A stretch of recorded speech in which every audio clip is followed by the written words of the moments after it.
Okay, I think we'll give people a last minute or two to log on just in case, and then we can make a start.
Okay, so I think that we can make a start, if that's all right with everybody. Hopefully we'll have people will have time to log on in case they are arriving a couple of minutes late.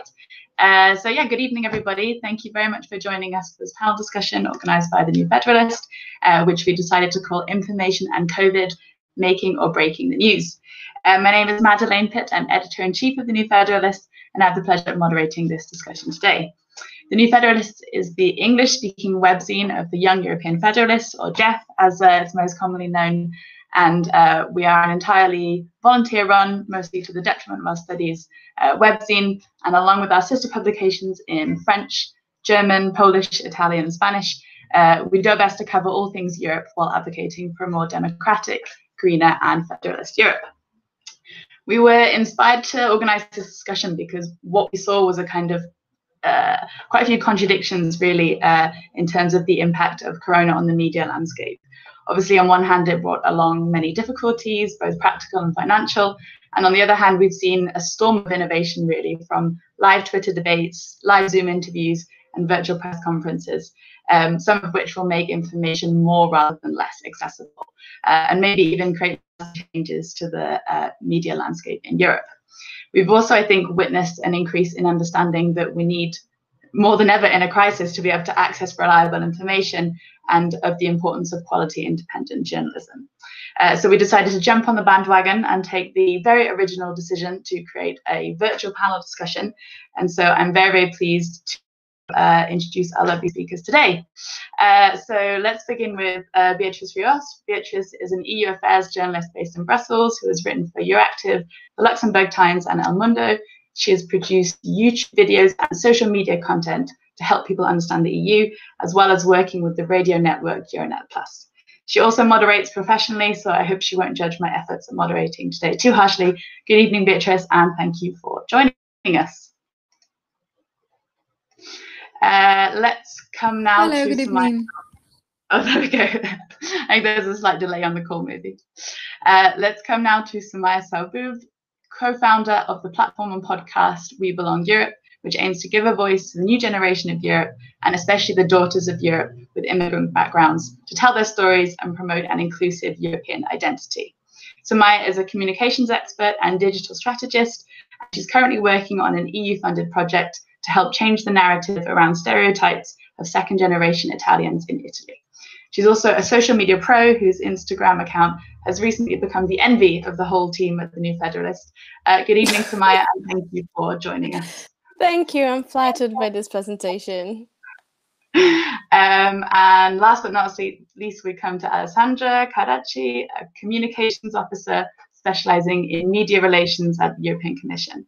She was formerly a Blue Book trainee and now specializes in communication of regional issues and cohesion policy. Alessandra studied in many different countries and, like me, undertook a part of her studies at the University of Bath in the UK. And I think she might join me in recommending the academic rigor of the institution, but not so much the architecture. So good evening, Alessandra, and thank you for joining us. Thanks a lot. So during the discussion, you can put your questions to the panelists. We'll have about 10 to 15 minutes at the end. So if you're watching via Click Meeting, via the webinar, please just use the chat function directly to send us your questions. If you're watching via Facebook Live, you can comment on the video directly. And a big shout out to our Global Affairs editor, Christine Gibbons, and our social media manager, Faiza Sahinli, who are working hard behind the scenes to make sure we stay on air, and they will select the best questions from the panelists for the end of the discussion. That is more than enough from me, so let's come directly to Beatriz to start the more media side of things.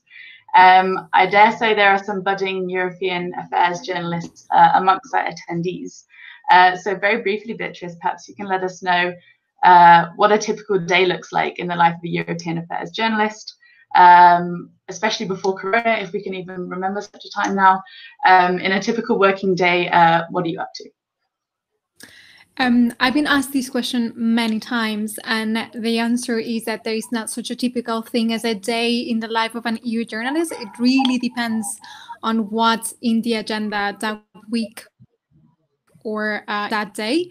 But what every day has in common, it's a lot of background briefings where you have access to EU officials who would explain to you what the technical details of any decision is, whether it's before a meeting of the council, or the decision by commissioners to present an initiative, or even at the European Parliament when there are legislations going on negotiation. And it has to do a lot with having coffees with a lot of people and hanging out in events, following your experts depending on the field that you're looking after. But there is not such a thing as a typical day. It really depends. It varies a lot.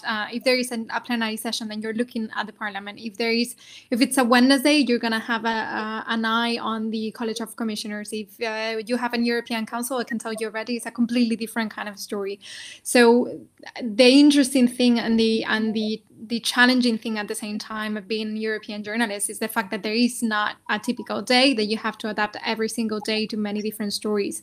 And also because in a way, the European Union acts in many different areas. So wherever there is something going on in any part of the world, but also whenever there is something going on in any sector, there is always a new response, and therefore you have to be ready to adapt to that. And that indeed it is very challenging, but at the same time is what makes this job so interesting and so fascinating.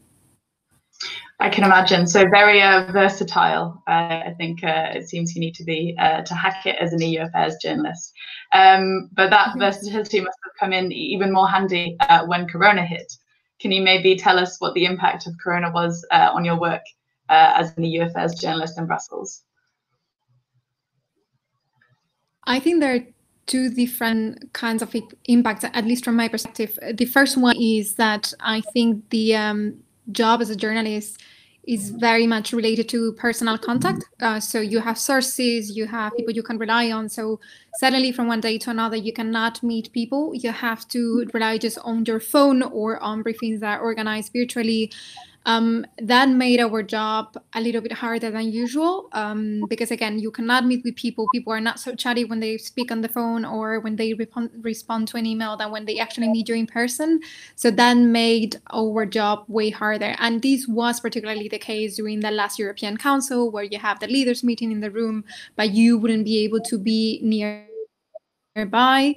And for us, present in those kind of places is very important, because you can more or less taste the ambiance, the what's the mood in the room, and then you also have access to your own colleagues. And it's I think one of the key parts of being an EU journalist that is to rely quite a lot on other colleagues, because you can, as much as you try to, you cannot follow exactly what's going on in all member states. But we have seen increasingly the influence of single capitals in EU decision making, which leads us to having a strong contact with other colleagues to try to understand why suddenly Lithuania is key for approving a legislation, for instance. So that has been a major change. We had to adapt to a virtual kind of way of connecting with our sources, and that was challenging. And also for some of us who works also on audiovisual products, that meant trying to just find your own ways to do it at home, not having the support of your colleagues in person, but then trying to also strengthen the link with other colleagues within the newsroom to make sure that the final product was a good product. But then there is another side of the story, which for me has been the fact that as a new journalist during the pandemic, you felt that you were definitely far away from the actual news story. So in particular, I think in my case, because I am Spanish, I have a particular sensitivity to what's going on. So for me, it felt a little strange to be so much focused on policy making and political discussions when I was seeing people dying on a daily basis in different countries around Europe, hospitals that were facing shortages, and families that couldn't say goodbye to the relatives. So for me, the story was pretty much human, even though I was aware of the need of citizens to understand what the EU was doing and why it was so important for me to cover all these things. But it was also kind of like a challenge, and at the same time, I was confronted to a contradiction in a way, right? Like I knew that what I was doing, it was important, and that citizens wanted to know what the EU was doing and how I was doing it. But then at the same time, I felt that somehow I was not where I was supposed to be in a way. And I think this is a challenge for all EU journalists almost on any effort. That's something that brought me to this reflection on to what extent we're missing part of the story when we're based in Brussels, where probably we're so you rely on the same people who are also far away from their countries, and they are not so much in contact with the reality in the field. So I think the pandemic kind of exposed that in a way bigger way than I've ever seen before, or that the last time I saw was probably during the financial crisis, during the refugee crisis. We saw quite a lot as well, that somehow people covering EU affairs and therefore decisions that had an impact on a lot of people's lives were disconnected somehow from the reality in the field. And that's something that for me has been quite a challenge as well. Yeah, I can more than understand not only the balancing act, but also the kind of, the conflict in trying to reach out to people who need information, and yet at the same time, it's of course a very kind of human and personal topic to cover. Alessandra, as you're on the other side of the story, maybe we can come to you next. Maybe you can first of all explain a little about how the Commission as an institution works with the media and cooperates with the media, and a little bit about your expertise in your work. Yeah, sure. So first of all, to say that I work for the communication unit of the, let's say, department which is in charge of cohesion policy for the European Commission. Just to explain, cohesion policy is basically about 1/3 of EU budget, and it's a very important policy funding projects all over Europe for economic, social, and territorial cohesion. So basically to make sure no one is left behind, to also counter attack, let's say, the effects of the single market, and make sure that all Europeans can benefit from belonging to the European Union. And I work for media relations, so I completely understand Beatriz. She said, no, every day is different. Well, I'm not a journalist per se, but I work for media, and I can tell this is media by definition. They change every day. It's about news, and news change every day. And what I do specifically is basically to liaise between my expert colleagues that give me basically information and technical files and potentially newsy file. And the other side of the relation is my colleagues, the spokesperson service of the European Commission, which is basically the service of the European Commission in charge of communicating our news and main communication actions to the press. So I liaise between these two main actors basically to make sure there is a smooth flow of information to the media. In terms of COVID impact to my daily work on top of teleworking, of course, I completely share Beatriz's feeling in the sense when you work for media relations. It's true now, it's all about social media. Digitalization is super important, but you miss the human contact a lot and the human connection. So basically, that's it from my side. Thank you very much. And in turn, let's come to you, Sumaia. So we've heard a little bit about the relationship between the Commission, how the Commission maybe interacts with the media. But if we take a more kind of citizen journalism perspective, let's talk a little bit about the podcast and the platform that you founded, which is called We Belong Europe. So anyone who hasn't yet listened to the podcast, I can warmly recommend it. It's hosted by your colleague Yasmin Uran. And as a side note, we publish it on the new Federalist for some shameless self-promotion. And each episode is basically a story of a young European woman who is perhaps an entrepreneur, a journalist, or founded an NGO. And the podcast is really quite widely listened to across many different countries and across many different borders. So Maya, maybe you can explain a little bit about what your aims were in creating the podcast and what does it have to do with helping Europeans understand each other's perspectives? Well, we started the podcast with the intention to reclaim our narration that has been in a way for years, if not decades, a bit narrated very superficially or only to the regards of the topic of immigration that we know is really instrumentalized in politics and policy making and such. But we wanted to tell a part of the story that it's almost never told, and it's the stories of those who have always been in Europe, that were born in the continent and raised in the continent and are part of the continent. And we noticed this tendency from kids who come from minority backgrounds to kind of, I don't want to say go with the flow, but more of like feeling like they shouldn't aim for more. They don't have examples to look up for. They don't see themselves sometimes represented, and they don't know what kind of potential they could possibly have, because the models that are usually shown sometimes there's no one there that looks like them. So what we wanted to do was to tell like success stories and stories of ladies in particular, because in general, when you're a woman, it's already a bit more difficult to make it out there, let alone if you come from a minority background.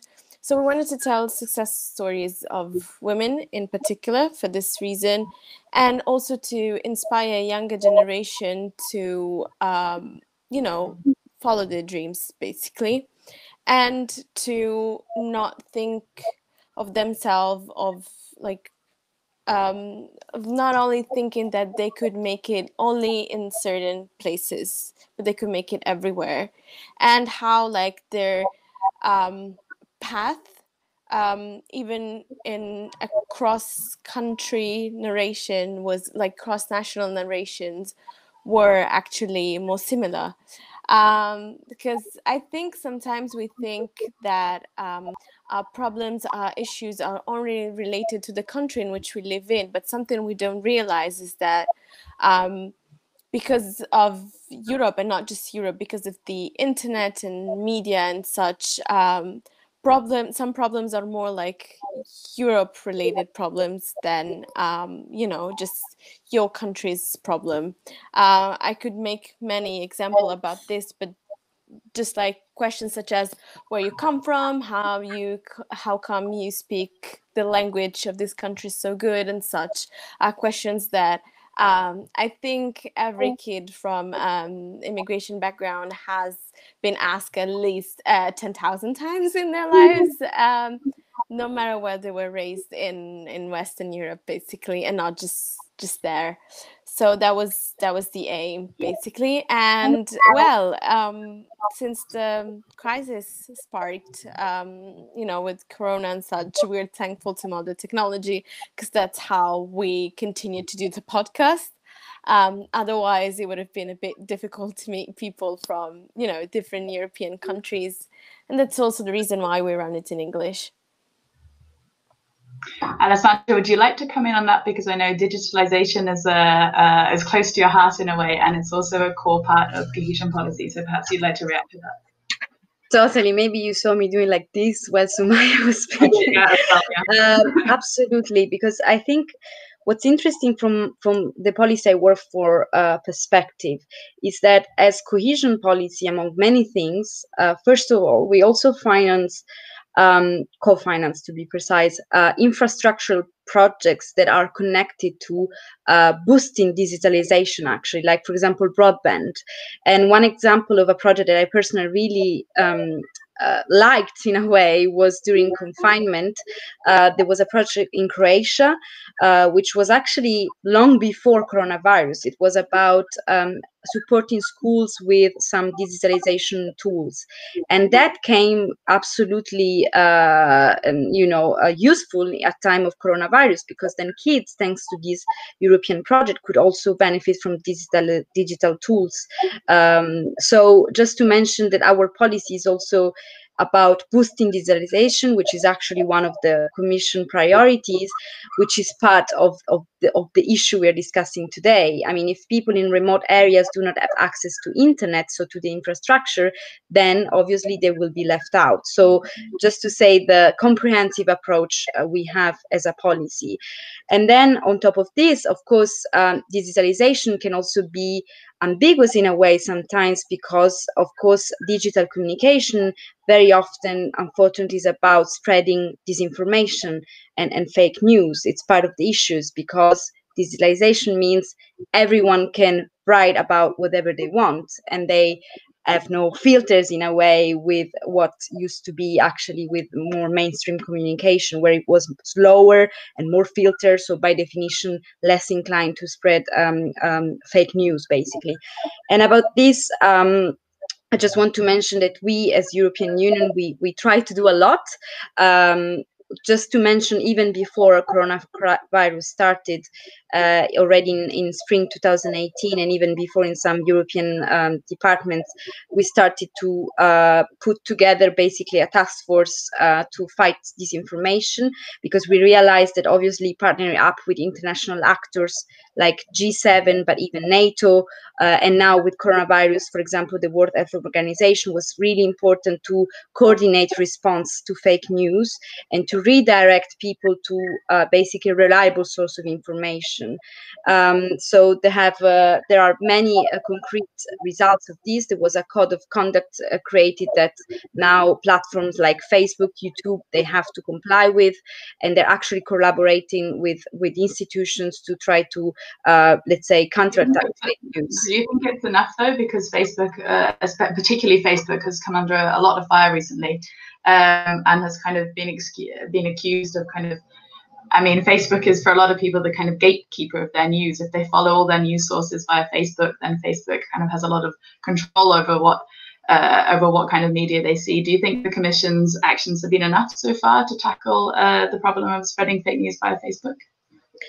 I mean, this is a very controversial point. Of course, social media, let's say in general, have the negative side of being actually the first one to disseminate fake news. But on the other hand, it's also a way to disseminate also positive and reliable and correct information. So what we've tried to do as European Union and Commission is to partner up with these actors instead of attacking them, trying to have a constructive approach and push them to be much more careful in this sense. And I have some data actually that I can also share later on.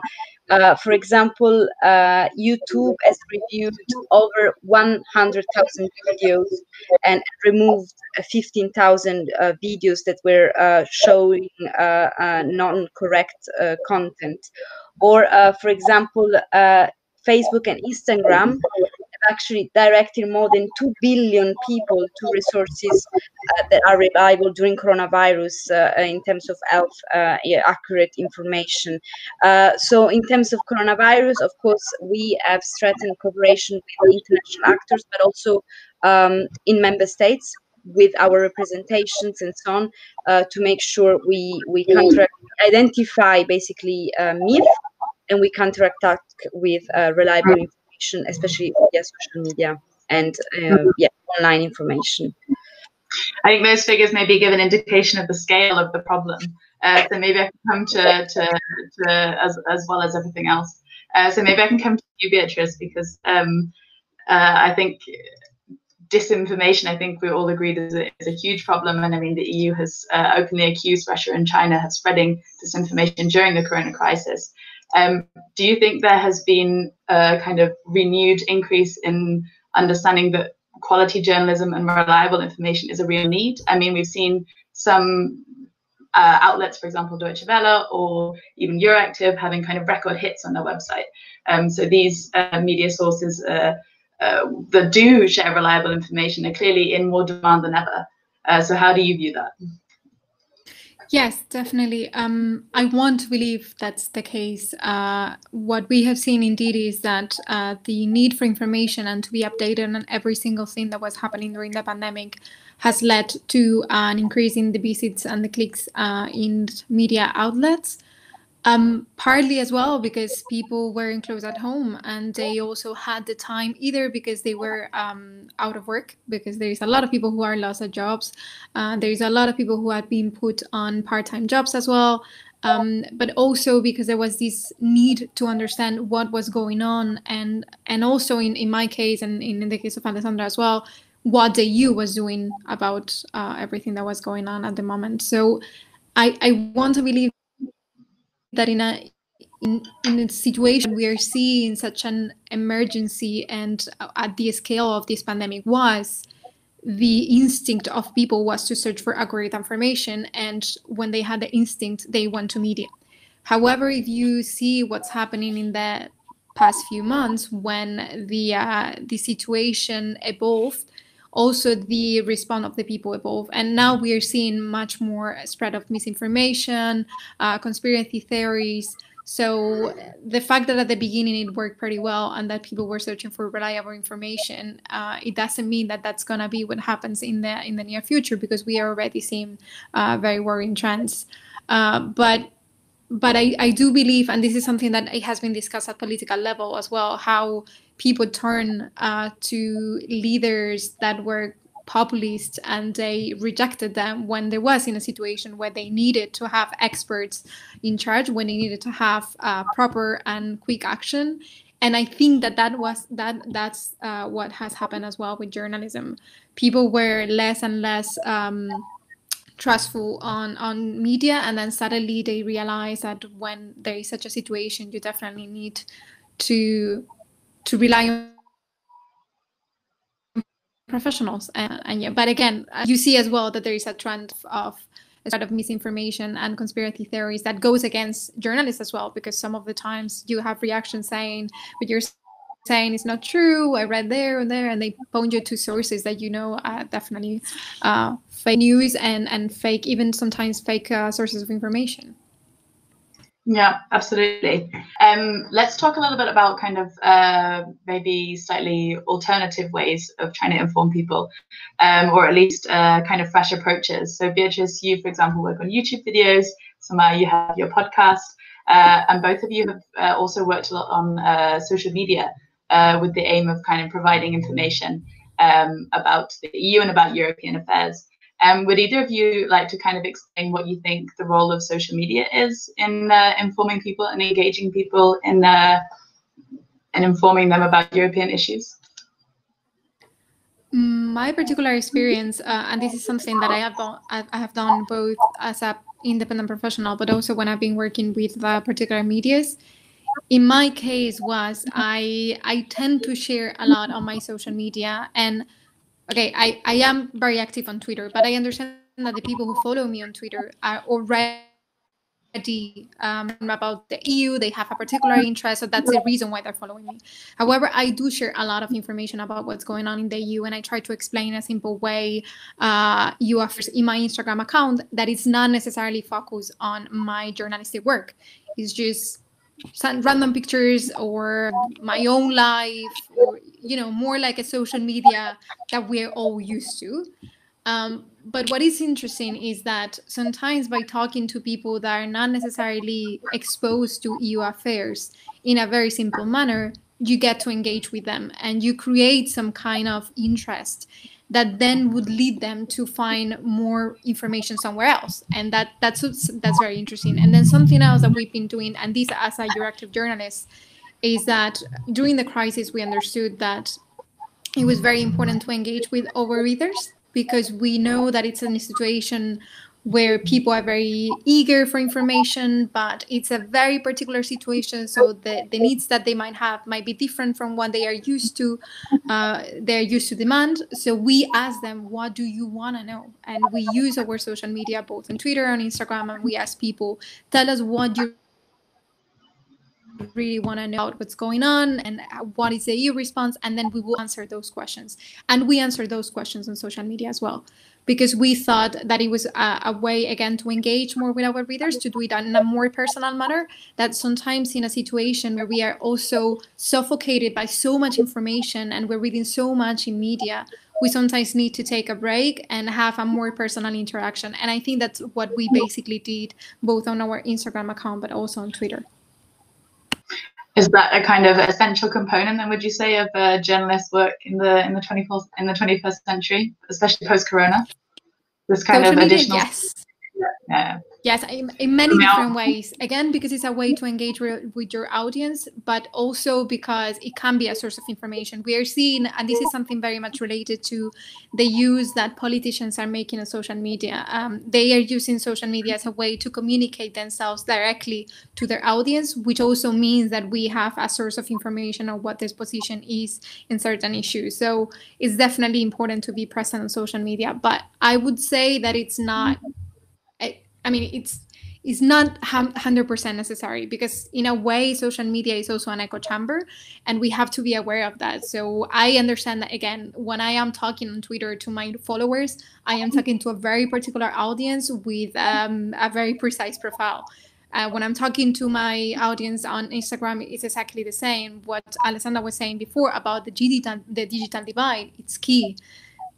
Every citizen is not present on social media. Some of the citizens are not even aware how does it work, and we have to understand that that's not real life, and that probably what people need and what people read and what people think, it's definitely not what we are reading on social media. So it's important to be present, and it's also a way to, let's say, give a little bit more exposure to what you're doing. Personally, as a freelance journalist, that's key for me. But it's also very important to take a little bit of distance and understand that what you're reading and what you're seeing is not everything that's behind that screen, and that there's way more at home. Okay, so there's a certain risk of kind of preaching to the choir if we end up in an echo chamber and not reaching new audiences. Sumaia, what are your experiences in terms of that? As Beatriz said before me, sometimes people cannot separate between the professional and the person, and sometimes on social media we just want to be the person.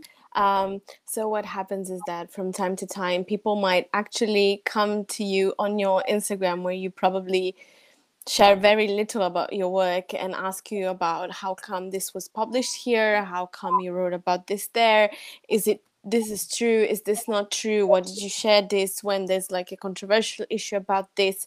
So I just feel that because people are so eager to find reliable information, at times like this you have to kind of like compromise and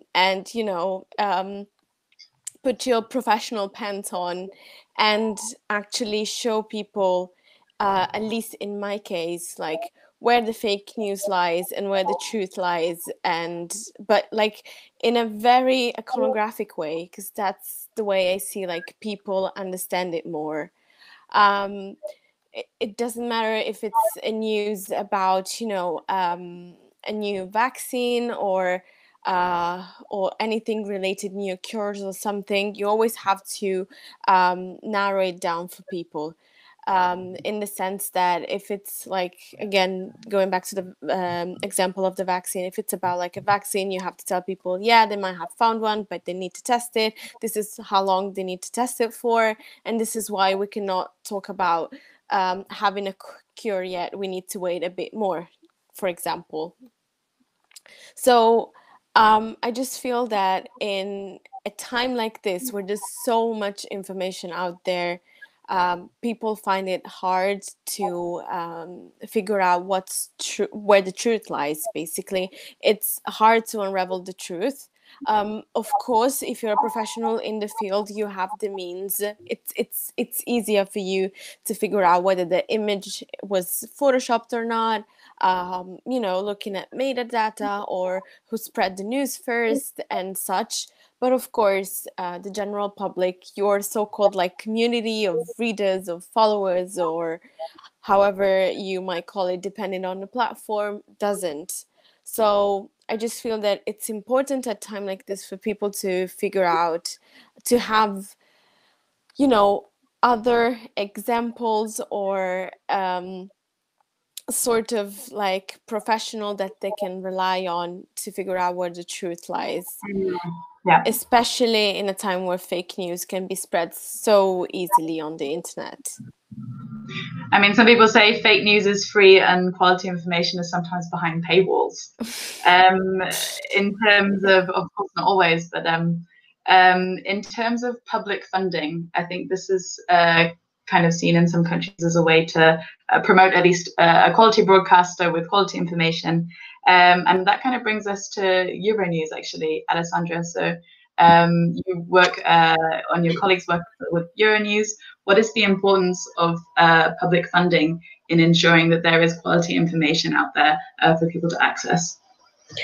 Of course, it is super important as long as it doesn't become a propaganda tool, you know. So, for example, I'm really proud to say that our policy sees this as very, very important to support media, especially in a time where, you know, financially it's a very tough time for media, especially if I may say old-fashioned media, or media that are not able to adapt quickly to the new type of media.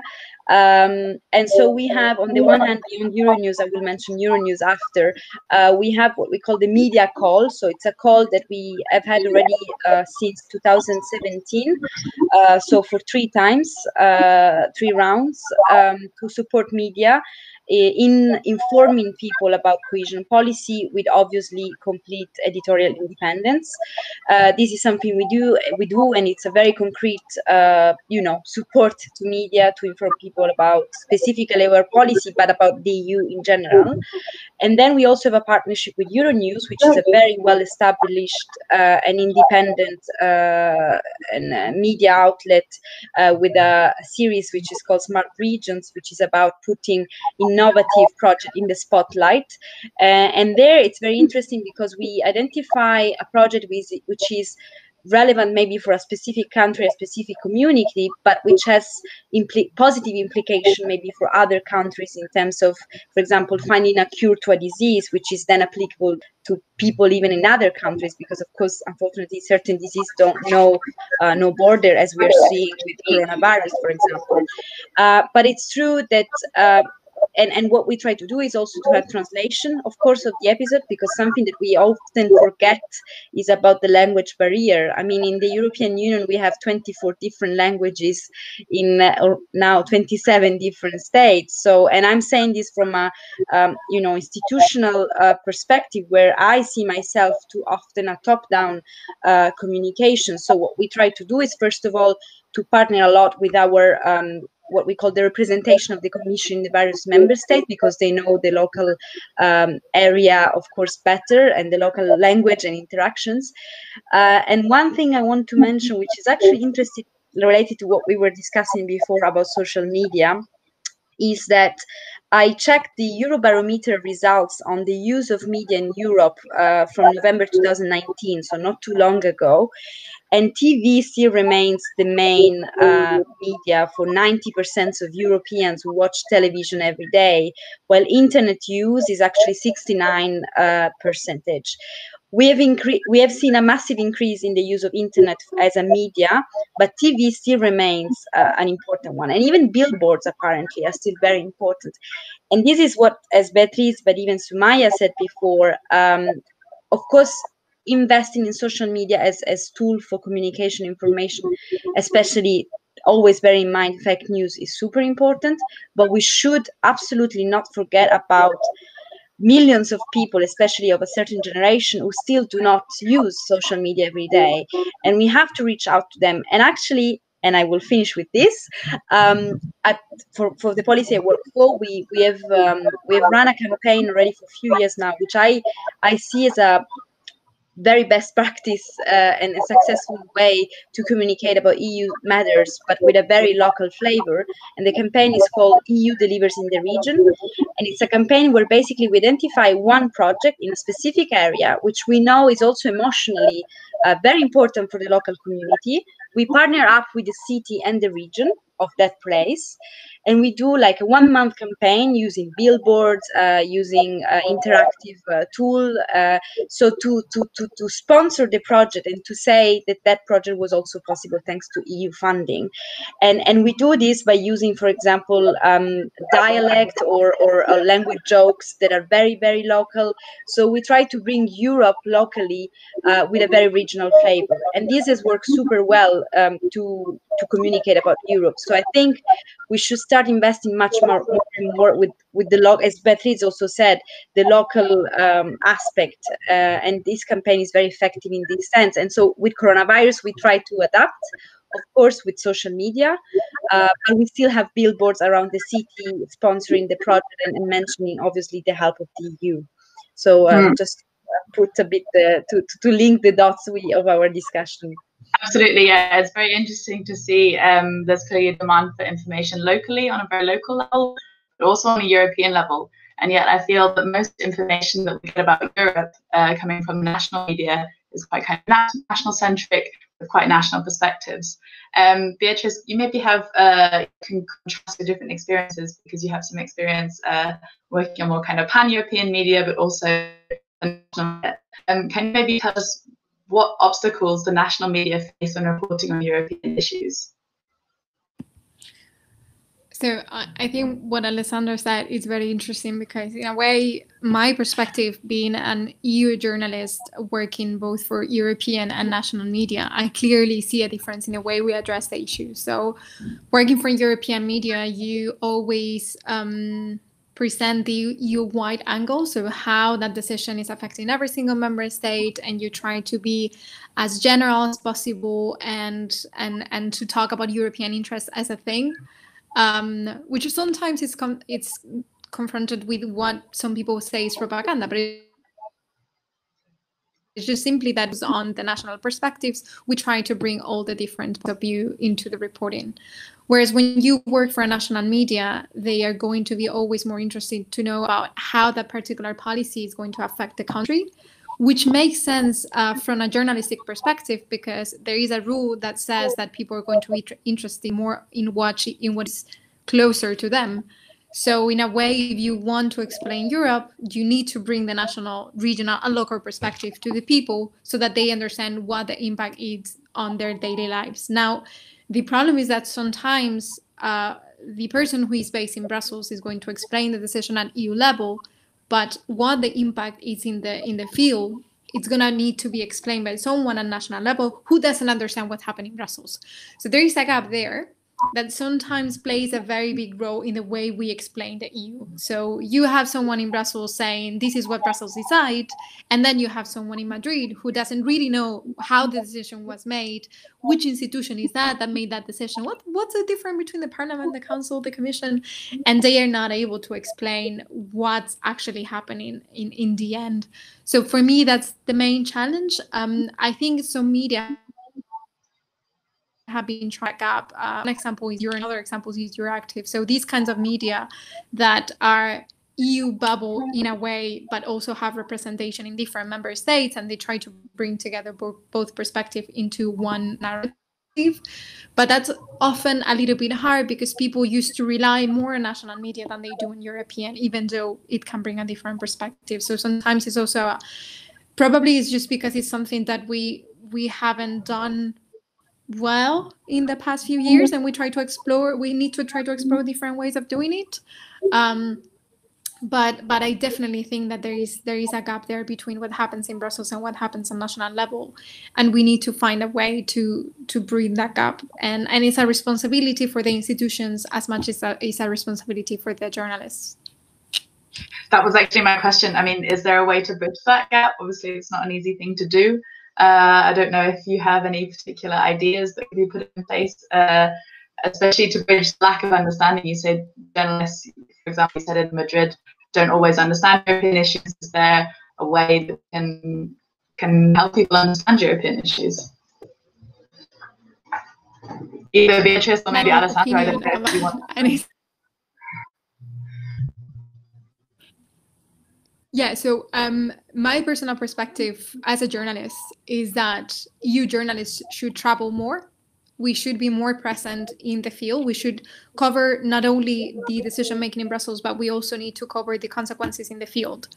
So that means, and that means not only traveling to your own country, but also to other countries, because of course the culture, the economy, the social context is completely different, and that would also help you understand what the EU does in different parts of Europe and why some issues become important later on in the process. So I think that would be a nice way to do it, to try to travel a little bit more and try to understand, at least for the biggest decisions, because I understand that of course you cannot do that with every single thing, but we would be more present in the different parts of Europe affected by different legislations, then we would probably have a way more sensitive approach when we cover EU affairs. And I think, again, this is something that we have seen very clearly during the pandemic. We would see also very clearly during the financial crisis. It's not the same talking about the bailout of Greece if you've never been walking down the streets of Athens seeing how poverty was on the rise. It's not the same talking about the quotas on migration if you've never been to a refugee camp in Italy, in France, or in Greece. It's not the same talking about Brexit if you've never visited the border between Northern Ireland and Ireland. I think those things genuinely are genuinely important for your reporting. And if you have in mind that perspective, if you understand that all those decisions that are being made at European level have an impact on people's lives on a daily basis, then your reporting is going to be way more rich. From a more institutional, I was going to ask you from a more institutional perspective, what is your view on that? Thanks. Yeah, I would like to mention two projects that are, to me, very concrete example of how we are trying to fill the gap that Beatriz mentioned before between the EU bubble, as we call, so the people that are in Brussels know the EU and report about it, from, if I may say, targeting maybe even an elite of stakeholders. There are lobbies and things like that. And people on the ground, so more from citizens' perspective, local perspective. And these projects are both linked to youth, which I'm, as a young person, maybe as well, very, very proud of. One is called Youth for Regions. It's a project that a colleague of mine launched, and it's about inviting young journalists or students in communication journalism to our events, and especially events that have a media flavor, to inform them about our policy. So there is a pedagogical aspect, which to me is absolutely crucial. I mean, as long as we will not have education programs in member states clearly explaining how the EU works, we will still have disinformation flowing around very easily, people understanding anything about the EU, because when I hear some media saying it's Brussels that decided, it's, Brussels' fault, maybe sometimes it is. I mean, I'm not saying the EU is perfect, but most of the time it's actually member states, elected national governments that decided for certain decisions. So just to say that pedagogy and education is super important. And this is why the Youth for Regions program, we believe, is super important, not only to inform young people that are soon to become journalists. So they are those that will communicate about this, hopefully on the ground, so to fill the gap, about how specifically our policy and the EU work. But it's also an occasion to give them a training and to let them meet senior journalists and have an idea of how their job will work. And the second project is the Interact Volunteer Youth, which is about, it's part of the EU Solidarity Corps, and it's about involving young people in volunteering, in a volunteering experience in EU-funded projects on cooperation across borders. And among the activities they are encouraged to do, and let me also explain that this is financially supported, because this is absolutely crucial for young people in order also to have social inclusion, to allow everyone to participate, possibly.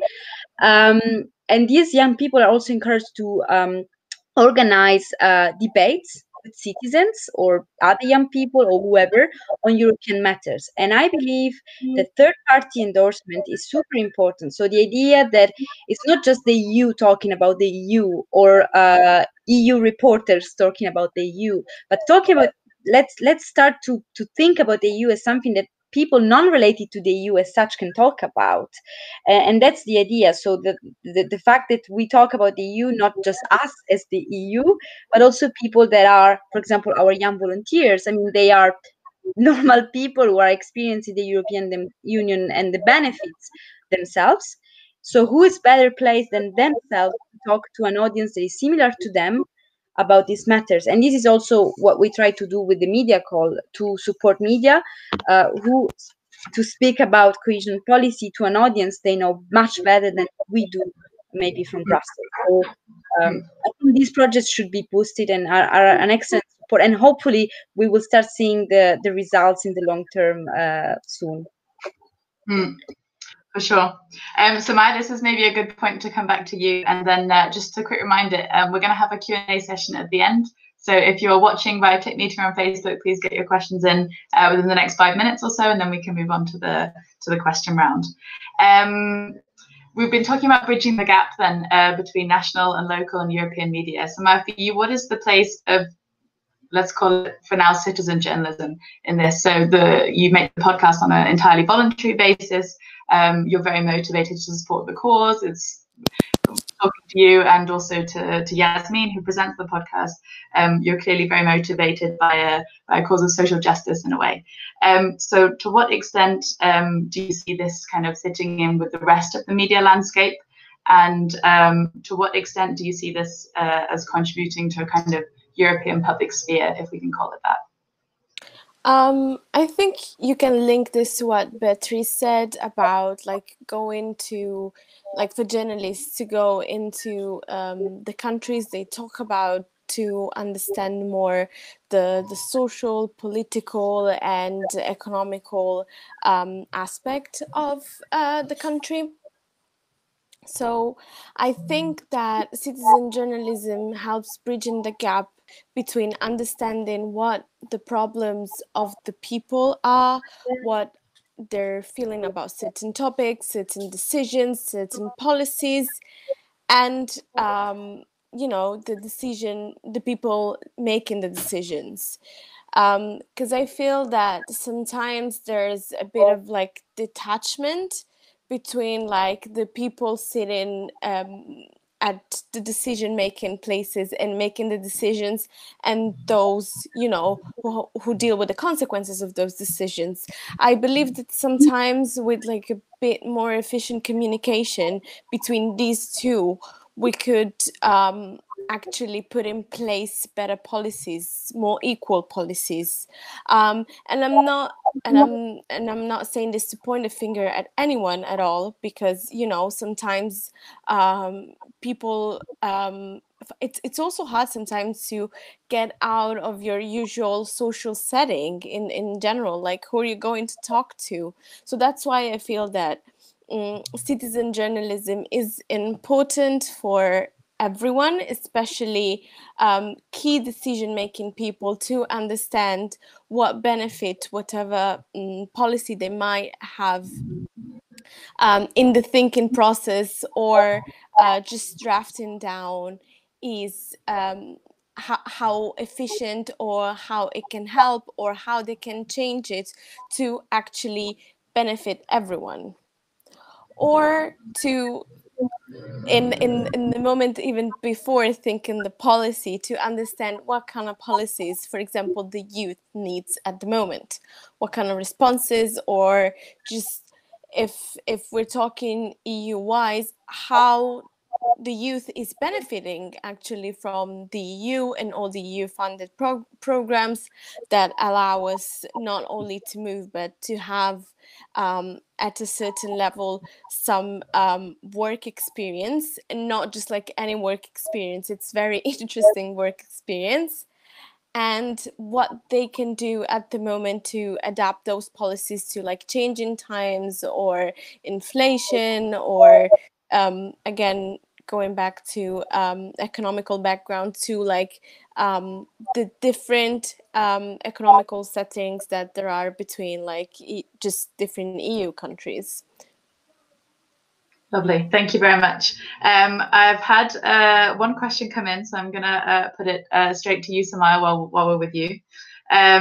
Social media has given people the kind of freedom to share information, spreading misinformation, as we've already said. How do you comment on this kind of hunger of information being popular? How has the situation affected the reputation of journalists and trust in social media? Would you like to take that one, Sumaia, or?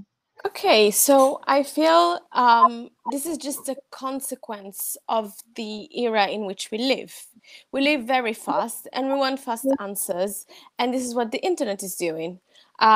We Google basically anything, and our Google, like our research platform for news, has become social media in a way. You know, you go on Twitter and see what hashtags are trending and such.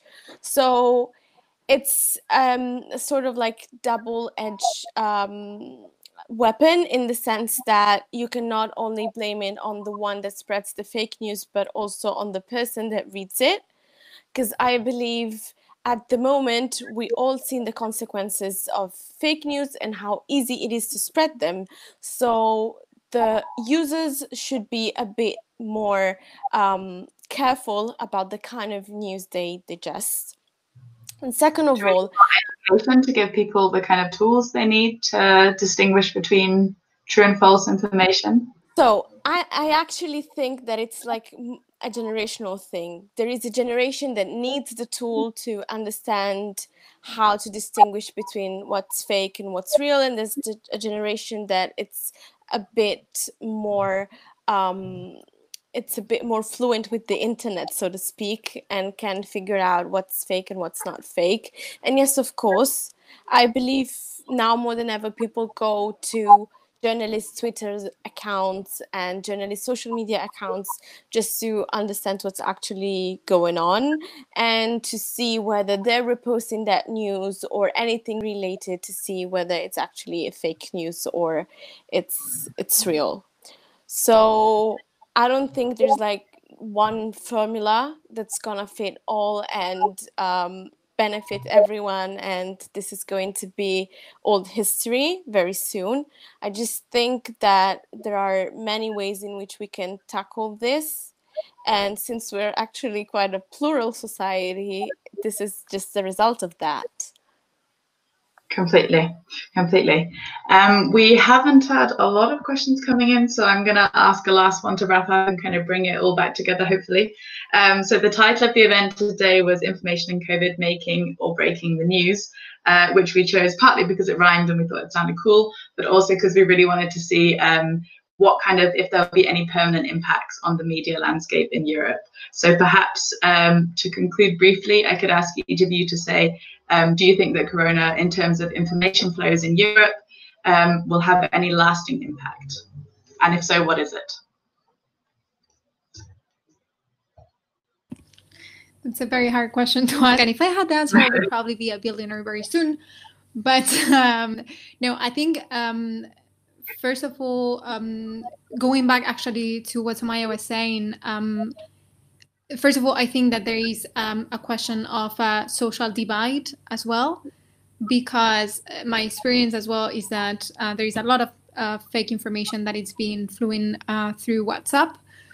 Because it's a very passive tool to just receive the information. And for people who do not have the time or the knowledge to check the information, that's the way they get it. They get it from a friend, they get it from a family member, and they just trust them. And we have to understand that even though there is a need for media literacy, which is related to this, training people to be able to distinguish between fake and real information, there is some people who, even though they would have the education, they might not have the time and the energy to do it after a long time working. So we need to have these things in mind. When it comes to long-lasting impact, I think there is positive and negative. The negative is that we have to understand that even though this situation has led to many people being more to trust more media and to rely more on media, which has a high impact in terms of views and clicks, there has been also an enormous loss of revenues because of the economic crisis that is in a single sector. And the first thing they do is cutting advertising and cutting communication, and a lot of media rely quite a lot on that. And even those who rely on subscribers, the subscribers have also lost their jobs, and then therefore this is the first thing they decide to cut on. Which also brings me to how some media, the way that they reacted to the situation was keeping their paywalls, but freeing information related to COVID-19 because they understood that there was a public need for that. So I think that there has been also somehow an awareness of the public service that media is, and that I think we have forgotten quite a lot in the past few years. And then suddenly people realize we need to be very accurate on the information that we publish, because this is something that could be definitely be a life-saving information for some people. So I think that has been an awareness on this sense, and that long-lasting impact, but also this ability to adapt to very difficult circumstances, be it working from home and then suddenly turning your home into a studio, be it understanding that you are able to actually tell it by talking to someone who is just miles away, but you can have a conversation in a virtual way. And I think that this understanding that we need to be more flexible and to adapt to the circumstances way quicker is also very important as well, that we need to combine both breaking news with making news, in the sense that taking the time, analyzing things, and bringing an added value to the conversation, because otherwise we're just losing an opportunity. Whether that would be some lesson that we learn, I think that's again is a debate that has been going on in the society around everything related to COVID. Have we understood that we need less to live than we used to use before? Do we consume less? Do we need to be a little bit more climate friendly in our actions? We have learned a lot of lessons, but the real question is whether we will live that way, even if the situation is over, which is not, by the way. So we definitely don't know how the impact is gonna be, because the situation is still going on. But I think that we have learned to adapt relatively quickly, and also again to understand that we are a public service, and we should never forget that.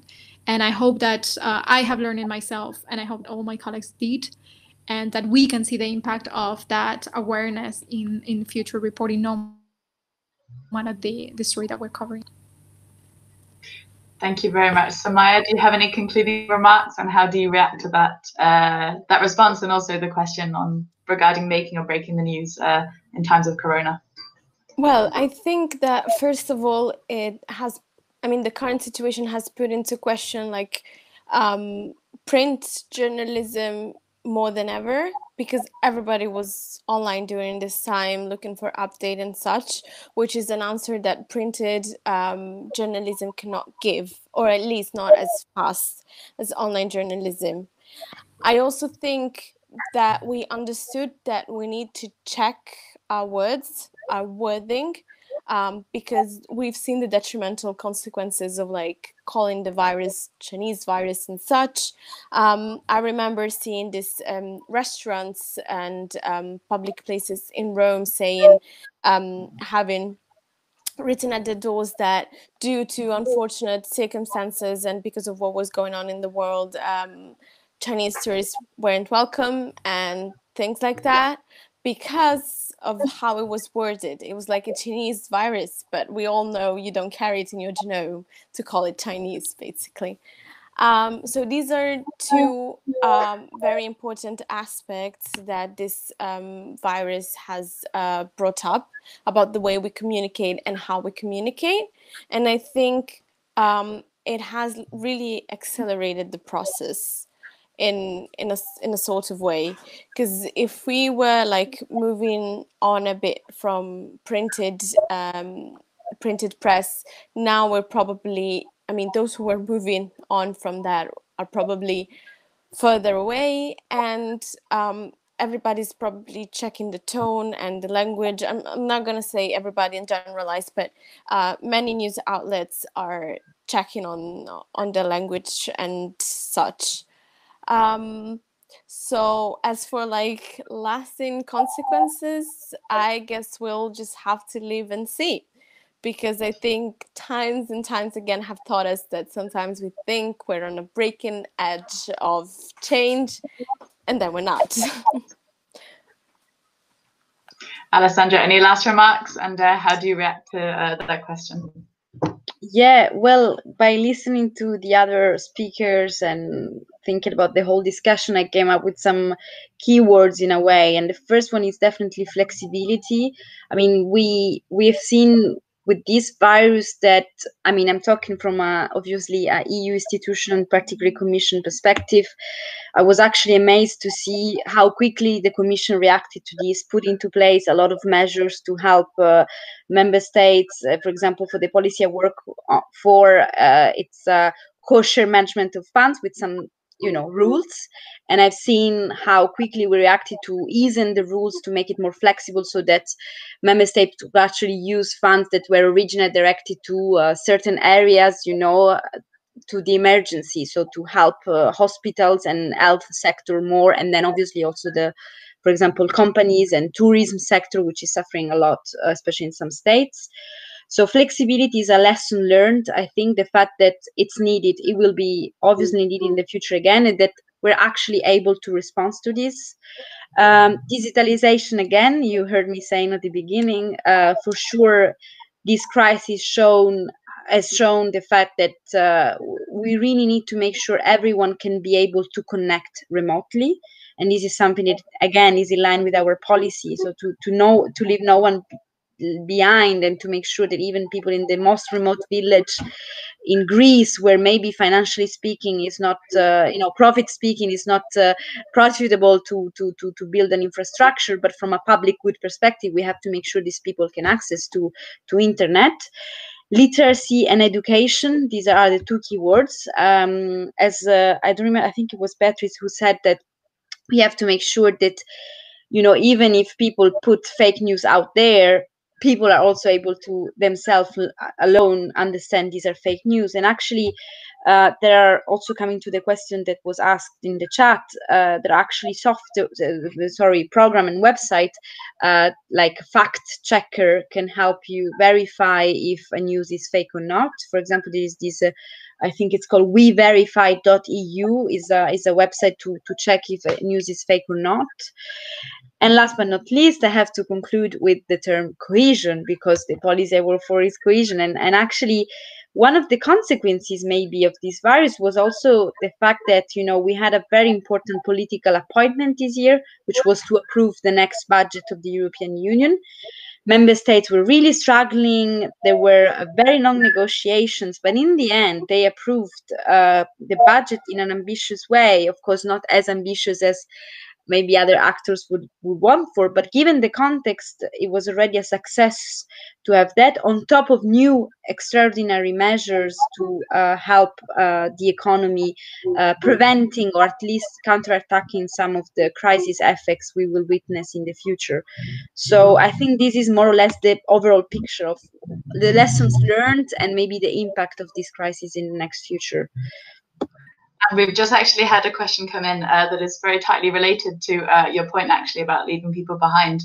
Sorry to ruin your concluding remarks there, but I think it's a very relevant question. The question is that there's a lot more media initiatives in English, French, and German, and far fewer in languages which are not spoken, at least as a native language, by so many people.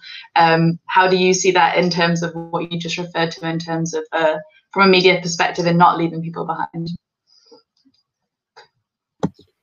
So if it's addressed to me, again, I like to reply with concrete examples. And for example, the media call, you know, the call we have to support media in Europe when they report about cohesion policy in Europe in general, this is open to all member states. And we try, when we select the successful applicants, we try to have a geographical balance to indeed ensure that no one is left behind in a way, and we can have a geographical balance in terms of coverage. Same goes with every, you know, program we launch.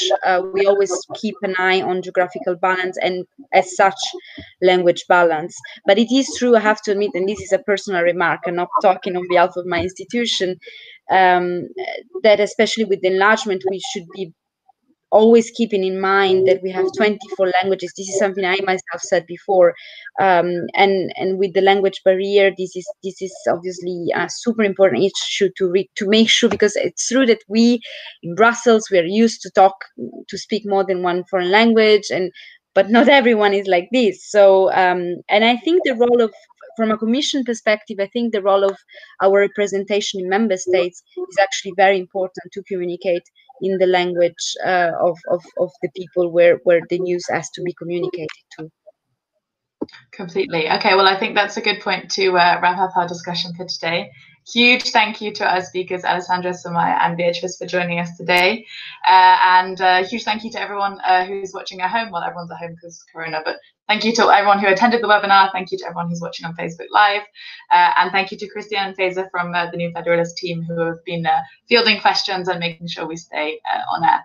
So yeah, thank you very much for joining us. I really enjoyed hearing all of your different perspectives on this issue, having a kind of more media perspective, more institutional perspective, and a more kind of citizen journalism perspective. So I learned a lot from you guys, and thank you very much for joining us today. So thank you very much. I will hit the big red button, which I think is what I had to do to end the webinar, technology not being my strong point. Yeah, thank you all for joining us. And thank you for having us. Yes, indeed. Thank you. Bye-bye. Thank you. Bye-bye. Bye. Bye.